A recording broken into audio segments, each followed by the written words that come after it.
Railway ટ્રેનોમાં પેસેન્જરોની ભીડનો તક લઈ પેસેન્જરોની ચેન સ્નેચિંગ ચોરીઓ કરતી બાવરિયા ગેંગને હરિયાણા અને રાજસ્થાનના સુરત રેલવે પોલીસે ઝડપી પાડી. પોલીસે 2.67 લાખનો મુદ્દામાલ જપ્ત કર્યો છે અને સુરત રેલવે પોલીસ સ્ટેશન ખાતે નોંધાયેલા 2 ગુનાનો ભેદ પણ ઉકેલી કાઢ્યો છે. સુરત રેલવે ટ્રેનોમાં પેસેન્જરોની ભીડનો તક લઈ પેસેન્જરોની ચેન સ્નેચિંગની ચોરીઓ કરતી બાવરિયા ગેંગને હરિયાણા અને રાજસ્થાન ખાતે ઝડપી પાડવામાં આવી છે.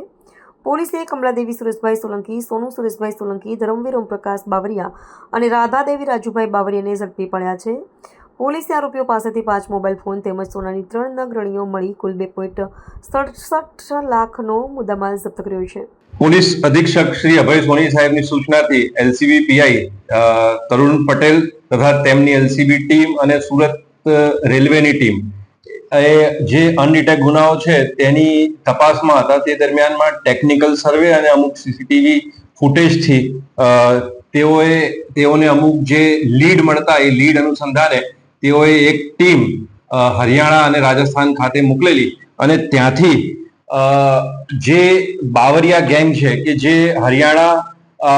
અને રાજસ્થાનના મૂળ રહેવાસીઓ છે, જેમાં મુખ્ય જે ગેંગ લીડર તરીકે જે બેન કામ કરે છે તેનું નામ છે કમલાદેવી,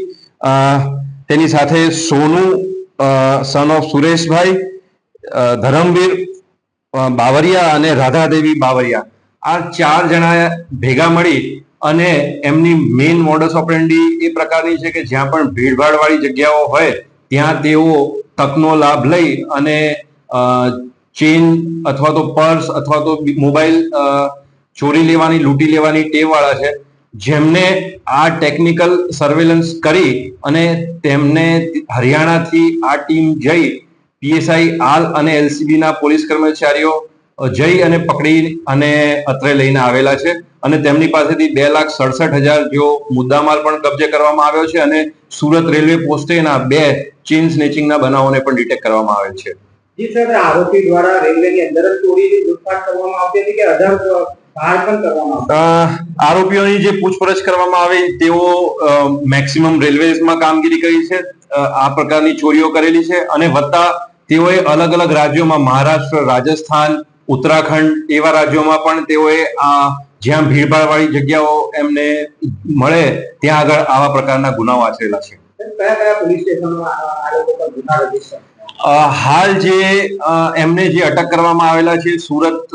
રેલવે પોલીસ સ્ટેશન ખાતેના 2 અનડિટેક્ટ ગુનાઓ હતા જે ચેન સ્નેચિંગના હતા, તે અનુસંધાને તેઓને અટક કરવામાં આવેલ છે.